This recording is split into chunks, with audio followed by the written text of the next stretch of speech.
Hello and welcome to FPL Mate, your best mode for fantasy Premier League content for the 2023-24 season. My name is Dan and FPL is finally back after a really long and boring international break. We can finally start thinking about setting our teams, and that's exactly what we're going to be doing today for Gameweek 9. So guys, if you are excited about the return of FPL, make sure you do drop a like, and guys, please make sure you are subscribed. Double check if you are not already, because we are on the road to 200,000 subscribers, and we can only do it with your help. Guys, let's have a look at my Game Week 8 scores.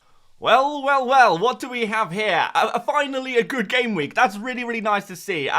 Really nice green arrow. This is a strong game week for me, for sure. It feels like a little while ago now, but yeah, the 70 points, in part due to captaining Salah, really helped me out in game week 8 with a rank rise from 855,000th all the way up to 211,000. So basically quartered our rank, which is really nice stuff and really nice ahead of that international break. So just to lift the spirits, lift up the mood. And I do feel like I'm in a much better position now than I was before. We're on the right tracks. And I do think a lot of that is due to the fact that I did wildcard in game week 7, went on in that wildcard really early. A lot of people said, Dan, you're crazy. Why are you going for a wildcard this early? It's too early. You know, you've gone mad.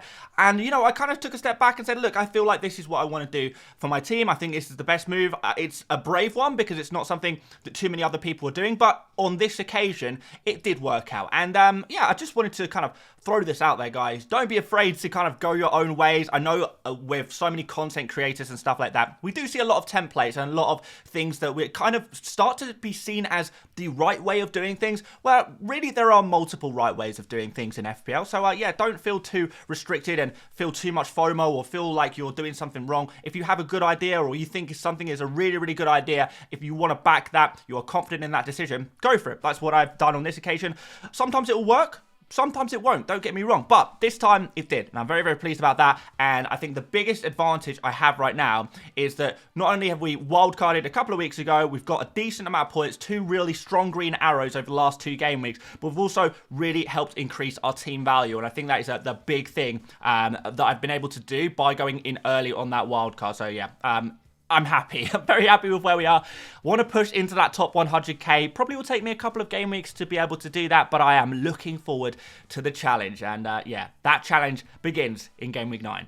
Okay, so how are we going to get into the top 100k? Well, we've got 2 free transfers. That's going to help us do that. And we've also got a nice team value, like I say, of 102 million with 0.2 in the bank. And that's going to be really useful to try and craft the perfect team with all of the big hitting players. But we do have to come up with a strategy of how we're going to do that. Particularly with game week 10, we're going to see a lot of fixture swings with Arsenal and Brighton players that are going to look really good from game week 10 onwards. How are we going to get to those players? Well, let me tell you how I'm thinking. So, first of all, in goal, we're going to have Turner. He plays against Luton Town. It's a good fixture. You guys know that I've been really rating Nottingham Forest defensively this season. I think not only have they been a strong defence, but Turner has been a very valuable goalkeeper as well. He's making saves. He's, you know, keeping the ball out of the back of the net. And what more can you want from your goalkeeper at just 4.1 million as well? I just think he's a great bargain for this game week. After that, the fixtures do get a lot worse. I'm not going to lie, they get a lot worse. So after that, we might be thinking about actually removing Turner, putting him on the bench and playing Areola instead. But that's absolutely fine. For this game week, we're going to go for Turner. Into defence, we've got Kieran Trippier. Wow. Player who is, he's been a pretty good servant to the FPL Mate team. I'm not going to lie. 6.9 million, so getting really expensive now as more people look to bring this man in. And I'm not really totally surprised. This Crystal Palace fixture looks perfectly set up for him.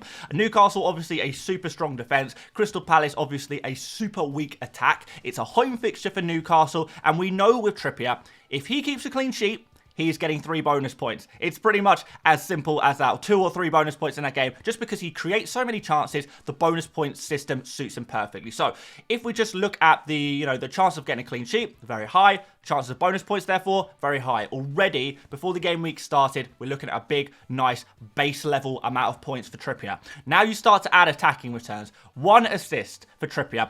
Instantly a 12-pointer. All Newcastle need to do is keep a clean sheet, and Trippier get 1 assist in that clean sheet game. we're suddenly looking at a big haul for Trippier, and that is why he is providing value for money at 6.9 million. Now, after that, we have got the likes of Wolves, Arsenal, and Bournemouth. Some of these fixtures good, some of these fixtures not so good, but in general, I do really still rate the Newcastle defence, and I'm pretty confident in owning the Newcastle assets moving forward. So, pleased to do that, happy to do that. Let's continue. We've got Matty Cash up next. He is increasing in value as well. Seems to be another really popular player that more and more people are moving towards him now. Yeah, next fixture is against West Ham, and honestly, I would expect Aston Villa to concede in this game, but Cash, no one else really provides the same amount of goal-scoring threat in terms of defenders in FPL right now. So he is unique in that situation. West Ham are a team that do concede chances, they do concede goals, and therefore, whilst we might not necessarily be guaranteed a clean sheet for Matty Cash, what we can say is that there's a good chance that he's going to get attacking returns. And when you look through these next couple of fixtures, clean sheets become more likely, and we're still going to have that attacking threat. Cash only needs to get a couple of attacking returns, a goal and an assist in the next 4 game weeks, and suddenly he is going to be a player who destroys anyone who doesn't own him. And I think that is super possible based on watching him play, seeing his underlying numbers. We do also have the fact that Cash could play as a right winger. We saw him play like literally as a right winger in the last fixture against Wolves. Could he continue to play in that position if Zaniolo is going to be out, if Bailey is going to be injured? Definitely a possibility there for Cash to play in a more advanced position. So more things that are going to benefit him massively. Could be pretty nice, right? And finally, we're going to finish off the defense with Udogie. Udogie has got Fulham next, which is a very, I would say, a pretty good fixture for a defender in general. The concerns I have about Udogie is that he hasn't quite lived up to what I was hoping from him.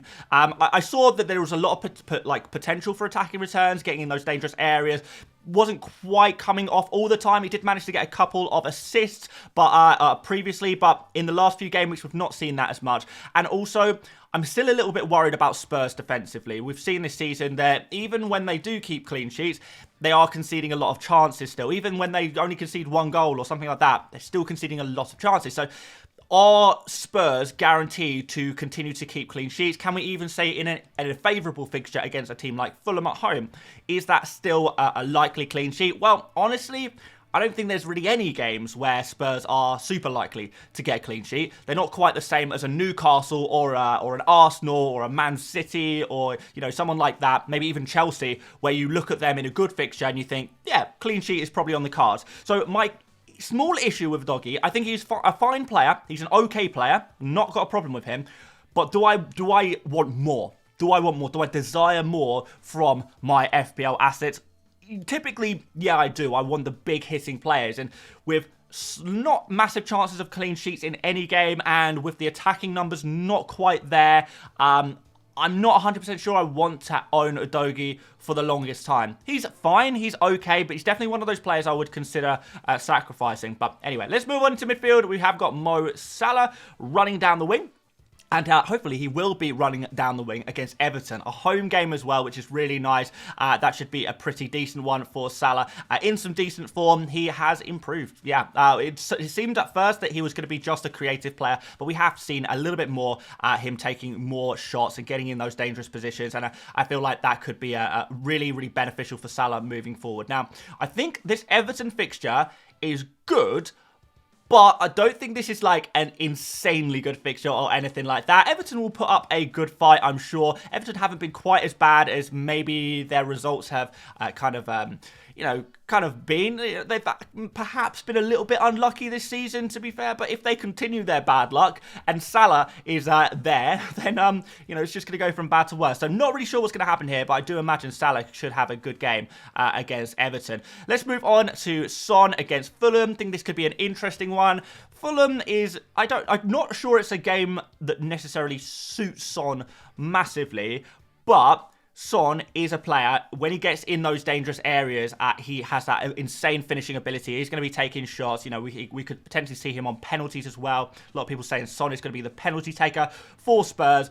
I think it's good enough. It's a good enough kind of matchup for Son, and it's a very good fixture in general. Not like amazing fixture. It's not a Sheffield United. It's not Burnley. It's not anything like that. Although to be fair, Son did blank against Sheffield United, but I still think it's a fairly decent fixture. And I would want to own Spurs players going into this one, so that's why we've got 2 on the screen already, and we're going to add 1 more, and that's going to be Maddison. So he is the set piece extraordinaire in this fixture. So hopefully he's going to get some free kick and corner contributions there, but also a player who takes a lot of shots from inside and around the box as well. His creative numbers are amazing. They're fantastic. So if Maddison can continue to feed Son, get those assists for the Son goals, amazing. Absolutely love it. So I would be looking forward to seeing that happen against Fulham. But to be fair, after that, the fixtures do dip a bit. Crystal Palace and Chelsea, I don't think are particularly good fixtures. I think they're both pretty difficult fixtures, in fact. So maybe we do need to start thinking about whether we're going to remove some of our Spurs players after game week 9 and maybe go for some Arsenal players instead. I think that's the route I probably want to take. Next up, we've got Diaby. An underrated player, a player where you kind of have to watch Aston Villa to really understand what he is all about. Like, he is playing as the second striker. He's played just off Watkins, and we've seen this season that Watkins oftentimes has been playing in a more creative role and maybe opening up a lot of space for Diaby to kind of go through on goal and score and take shots and be in those open spaces. Now, the ball hasn't always fallen to Diaby's feet, but there are a lot of really, really positive signs in terms of Diaby's positioning, where he is. You know, there's a few times, for example, where Watkins could have easily squared the ball to Diaby for a very easy goal, which hasn't actually happened. But this is what I like. I see a lot of promise from Diaby. I remember a couple of game weeks ago, in game week 7, he looked scintillating in that game. I know all the headlines were about Watkins because Watkins scored his massive 23-pointer or whatever it was. But Diaby looked really, really good in that game as well, and was super unlucky not to get more out of that game in the end. He still ended up with 2 assists, to be fair, so it's not like he did nothing, but he could have done more, and it wasn't, you know, it was a good game from him, and now that he is going to be back fully fit, rather than being kind of substituted early like he was last game, because he wasn't 100% there yet, now he is. Now he's going to be good, and we've got some excellent attacking fixtures for him. So, is he going to outscore Watkins? I don't know about that one. Look, Watkins is the best forward to go for right now, but can he compete? Can he cover it to an extent? I actually think, to be fair, possibly can. So let's leave him there and move on to James Ward-Prowse, a player that returned every game week until the game week I bought him in, and now he's blanked 2 in 2. In fairness, game week 7 he looked really good. Game week 8 a little bit more disappointing, but it was against Newcastle, so you can kind of understand why. Am I ready to let go of Ward-Prowse? Maybe. I would be willing to sacrifice him again, but there are some okay fixtures coming up, and at the end of the day, he is a kind of player who is a bit fixture-proof. You know, he's going to get those set-piece assists wherever. The one concern is that he's not been playing as advanced in the last couple of games. He was kind of playing as like a kind of more of a 10 or an 8 maybe, like slightly before I bought him in, but now he's kind of moved backwards a little bit, which, yeah, I'm a little bit concerned about, and maybe that is a sign that I do need to remove him from my team. 2 blanks, a change of position maybe, or do I keep patient? I don't know. Let me know what you think about that one, guys. Let's move up front. We've got Erling Haaland, of course. We've got a lot of players returning to Man City. We've got Rodri back. We can have Stones back. Grealish is back. Bernardo Silva's back. Everything is coming back together, and Erling Haaland is hopefully going to be back with a bang. This is a really good fixture for Haaland. He's done very well against Brighton in the past. Brighton, of course, haven't kept a clean sheet all season. Man City definitely need to get some points on the board. Brighton will play an expansive and open game, as they always do. And I think this is going to be a breeding ground for some attacking returns. We saw last game week, Salah against Brighton. Everyone said, Brighton are a tough team. You know, maybe Salah won't get anything there. But you look at the matchup, you look at the way Brighton play, you look at the amount of chances and goals that Brighton continually concede. People forget that just because Brighton are an amazing attack doesn't mean they're an amazing defence. Maybe they're a bit like Liverpool in that kind of regard, but like worse. So yeah, Brighton at home I think is a fabulous fixture for Haaland, and I imagine he will get back to his best very, very soon. Let's not forget what player he is. what he has achieved, what he can do, what we've seen so many times from him. You know, not even that long ago, we've seen him scoring hat-tricks and doing the amazing things that he knows how to do. He's on penalties as well. We saw last game week, Salah getting penalty against Brighton really helped out those FPL scores. Could it happen again this game week? I don't see why not. So, yeah, I'm all aboard the Haaland train. I feel like he is definitely going to be back and do some really good stuff. Like, I understand selling him, benching him, whatever, against Arsenal away. It's a tough fixture, but the tough fixture is in the past. And now we've got what I believe to be 3 really solid fixtures. I really quite like these fixtures for Haaland, to be fair. Brighton, Manchester United, who are in poor form at the moment. We know what happened last year when Man City played an out of form Man United team. We know what Haaland did in that game. And then we've got Bournemouth at home. I mean, come on. There is no better captain in the game than Erling Haaland for that fixture. So, yeah, a player I'm confident in. I hope I've made that pretty clear. Finally, up front, we're going to have Darwin Nunez. Again, same fixtures as Salah, of course. Everton, Nottingham Forest, Luton. Yeah, it's just a good run of fixtures. My concern with Darwin is he going to start on Saturday? It's the early kickoff. And Darwin obviously had international duty, played his game for Uruguay on Tuesday night. Now he is back in the country. He has trained today on Thursday. I imagine he'll train again. And I think I'm leaning towards he will start. But because it is that early fixture, there is a good chance that we do get some early team news and actually find out for sure if Darwin plays or not, which is going to have an impact on my transfer plans, which I'm going to share with you in just one moment. But first of all, do want to show you the bench. We've got Turner against, we've got Areola, against Aston Villa. Just prefer Turner against Luton. I think that's a pretty obvious one, to be fair, isn't it, guys? So we're going to play Turner. We're going to bench Areola this game week. And then we've got the rest of the bare bones bench that I have, the likes of Kabore, the likes of Taylor and Mubama, of course. Like, I know a lot of people don't like my bench. I've been told this many, many times, but this is how I like to play FPL. I'm not interested in having a strong bench. I don't really feel like I need it that badly. Like, if one of my players gets injured, I will transfer them out. If, one of my players gets benched, well, there is 5 substitutions every Premier League game for each team. So there's every chance that the player who is benched, who I've started, will come on the pitch for a 1-pointer anyway, and my bench in FPL is absolutely pointless. So, yeah, I'm absolutely fine having the weak bench, but it's not going to be for everyone. It's not going to be for the faint-hearted, just the way I like to play my FPL. So, we need to make some transfers. We have to make some transfers. We don't want to lose and burn a transfer. So what should we do? Well, let me share this with you first of all. Now, this is the players I would be willing to sacrifice. And I feel like I've maybe made this a little bit obvious during the time speaking about these players. But Udogie is not necessarily a player I'd want to own super long term. And I'm not sure he offers me enough. Look, he's a good player. He's a good asset. He's fine. But I'm in a very much a luxury position right now where I can afford to make a luxury transfer. I mean, I've got a team that is very strong. I don't really need to do anything. If there's an opportunity to slightly improve my team, I do feel like there are slightly better defenders than Udogie. He's probably still top 10 defenders to go for right now, but I do feel like I can maybe find something a little bit nicer there. We've got James Ward-Prowse, who, like I said, I'm worried about the change of position for him, so his open play attacking contributions might be a little bit lower, as he's not playing quite as advanced, but I don't know if that's temporary or not, but maybe I can go for something slightly different there. And we've got Darwin Nunez as well. If he is not starting against Everton, I think I probably would prefer to remove him for Watkins. And although I don't have any money in the bank to do that, really, I do have 2 free transfers. So it would be pretty easy and pain-free, really, to swap Darwin for Watkins, you making a double transfer. But I would only do that if Darwin was actually going to be benched or, not starting against Everton. Because after that, we've got Nottingham Forest. Don't love that fixture. It's a decent fixture, but I don't love it.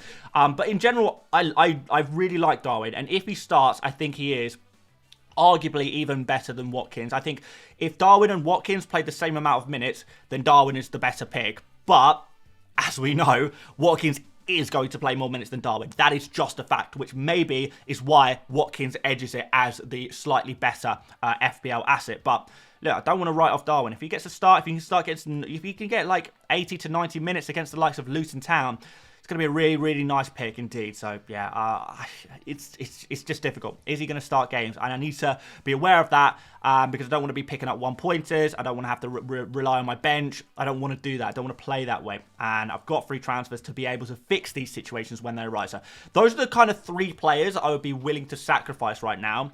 Let me show you the kind of players I'd like to bring in. So we're doing this new for this video. Let me know if you like this kind of addition, this little feature I'm doing in the team selection videos. First time I've done this, so yeah, just let me know what you think. But here are my transfer targets, and this is not the case of all of the players who are good or all the players I like. This is just the players right now who I am genuinely considering bringing into my team, and it is a reasonably short list. No goalkeepers I'm interested in moving to right now personally. Defenders, I like Gabriel and Simicast as those potential doggy replacements. There's not really any other defenders who are kind of more expensive that I'm interested in right now. I really like Estupinian when he's back and available, but he's not back and available yet, so not really too interested in Estupinian. It really is Gabriel I like because I think he is nailed from now on. I think Arsenal are a better defence than Spurs. I think Arsenal have just as good, if not better, fixtures than Spurs to keep those clean sheets in. And I do believe that Gabriel could have just as much, if not more, attacking threat than a doggy because he is that set-piece target man. So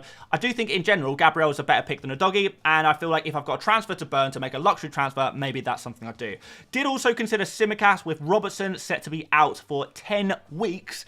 Simicast could possibly deputise there. And 4.4 million for a Liverpool defender is pretty good. And don't get me wrong, I know a lot of people don't like Liverpool defenders, but I feel like the big part of why Liverpool defenders are poor value for money is because you pay the most for the most expensive defenders in the entire game, and you only get a mid-table defense out of it. But if you're paying 4.4 million for a mid-table defense, that's not so bad, really, is it? And we've got Branthwaite here as well. If I wanted to go super luxury, you know, Kabore to Branthwaite is a potential move I could make as well, because I do think Branthwaite moving forward is going to be a better kind of defensive pick than Kabore, who is going to be an option occasionally, to be fair. Maybe improves my bench without having to spend any money on it, so kind of meets all of my needs. We've got some midfielders here. I like Jared Bowen. He's definitely a player I'm keeping a close eye on and would be willing to move to him this game week. But the thing is with Bowen, that he does kind of take up a spot which would usually be either occupied by a Spurs midfielder or maybe the spot that I want to move to a Arsenal or Brighton midfielder. Do I go for him now, or do I wait and go for an Arsenal or Brighton midfielder instead next game week? Probably the latter. Neto, I like the most of the kind of 5.7 range midfielders. I prefer him to Gordon, so that's why Neto's on my list here. And we've got the super cheap Soucek, who I prefer to Palmer at that cheap price. I do like Soucek a lot at the moment. He seemingly does seem to be playing as the number 10. So maybe with Ward-Prowse going a bit deeper, Soucek has actually been playing more advanced, and he is scoring goals as well in all competitions and getting in dangerous areas, taking a lot of shots. His numbers are fantastic. When you watch him, he's in all of the right positions. He is going to be one of those sneaky players that not a lot of people have kind of realised that maybe something has changed. And you guys know I like to go in on players early. When I see something has changed, I want to go in on it. I don't want to wait and see. I don't want to get him at the same time. You know, if Soucek in a few game weeks is continually playing in this position, doing really well, getting attacking returns, everyone's going to know about him by that point. Everyone's going to be getting him. I want to beat the crowd here, so maybe I take a little punt there. And of course, with forwards, it's Watkins. Like, there's only one forward who I would consider buying right now, and that is Watkins. Darwin is also a really good pick, but I already have him, so he's not going to go on my forwards transfer targets list. So I've got 3 potential transfer plans. Okay, so plan A, this is if we get the early team news that Darwin is starting. What I'll do is I'll transfer out Ward-Prowse to Neto. I feel like that improves my team because Neto plays against Bournemouth now and then Sheffield United in game week 11. So really nice fixtures for Neto. But more importantly, what that would do is free up enough money for me to do a direct swap from Maddison to Saka next game week. So I'll be able to get Saka back into my team using just one transfer. I'll have the money in the bank ready to go if I make this first move. Now, if we find out that Darwin is not starting, well, it's going to be a double transfer for me. So Darwin will be removed, Ward-Prowse again will be removed, and Watkins and Soucek will come in. Again, this is to facilitate the Maddison to Saka move. If we get in Watkins, that means we're spending even more money in our attack, right? So we need to downgrade Ward-Prowse even further, all the way down to Soucek. But like I said, I actually really kind of like this as a punt, so I'm not totally against this. And to be fair, I could even just do Ward-Prowse to Soucek, even if Darwin is starting. It's still an option. And we've got one more alternative here, and that's just to go from Udogie to Gabriel. I like that switch. I think that that does improve my team for the long term, and the only problem would mean that if I want to get Saka next game week, it would take me 2 transfers in order to do that if I wanted to swap out Maddison. The alternative, of course, is to swap out Son instead. So that's definitely an option as well, and it would leave me with the option, if I did option C, to swap out Son and Ward-Prowse out for Saka and Mittelmer or a Bowen or something like that. So I actually could really, really improve my team, but it would mean sacrificing Son in order to do that and keeping Maddison, which I'm not really sure if I want to do that or not. It's weird. I'm not sure who I want to keep. Obviously, I prefer to have Son in my team, but Son is a lot more expensive than Maddison. So, you know, it's about where you're willing to make sacrifices. So option C is definitely an option for me still, but I'm kind of hoping that Darwin doesn't start, so the decision is just made for me, because if Darwin does start, then I've got a decision to make, and that is basically, who do I want to own long term? Maddison or Son? Or am I just going to sell them both anyway, in which case it really doesn't matter what I do here, and I don't need to free up any budget at all. So yeah, as you know, guys, I don't have a transfer plan right now. I'm not going to sit here and lie to you and tell you what the most likely move is, because it depends entirely on Darwin and whether he starts or not. So this is what I'll say. This is my team right now. I will make the decision on deadline day. Hopefully you guys will be joining me for the deadline stream. We'll be making the decision right there and then, based on those kind of options that I laid out in front of you. But what I will tell you is that we will be captaining Erling Haaland. Yeah, I'm feeling good about this one. I think he is the best option to go for this game week, and the vice captain will go on Salah as well. But a small shout out to Trippier, because I feel like if I was feeling super brave, I would also consider captaining Trippier for this game week. An interesting one, if nothing else. So, yeah, with all that said, let's just have a look quickly at the kind of transfer plans that I have and how they would work out in future game weeks. Okay, guys, so we are, of course, on the Fantasy Football Hub My Team tool. If you want to check this out for free, you can do so by clicking the link in the description. Just really useful tool for planning out your team. But I just wanted to show you, so this is the kind of moves that I'll be making. So if we were to remove Ward-Prowse straight up and downgrade him to Neto, what that leaves us is with a little bit of money in the bank there. So when we move on into game week 10, we can, of course, remove Maddison. So Maddison, see you later, and in comes Saka. It does say I don't have the money in the bank. That's because I haven't quite set up this properly. But yeah, I would have the money in the bank to be able to do this because of the price changes. But from here, we now have what I believe to be a pretty strong team, and we would still have an additional transfer to use here. So I could do something else. I could go somewhere else. We could remove Udogie at this point. We could remove Darwin if we wanted to. I'm not really sure we would need to do anything, so I will probably just roll this transfer again into game week 11, and then would have 2 transfers to play around here as well, possibly going in on Liverpool players against Luton. It's another good kind of opportunity to have a look at some other players as well. I think this would be a good point to make some more transfers. Now, the other Darwin route basically involves if he is in the team, it involves taking out Udogie and replacing him with Gabriel, which again would leave us 2 transfers in game week 10. But the only way we could get to Saka would be by removing Son. We could no longer afford the Son, the Maddison to Saka move. So we replace in game week 10 Son to Saka. So we've got Saka ready for that Sheffield United game. But hey, now we've got a decent amount of money in the bank to make some other moves. So we could remove Ward-Prowse and we could go for, it would be, like I say, Bowen or Mittelmer. You got Bowen in there. He's 7.3 million. In game week 10, he plays Everton at home. Pretty decent fixture for him.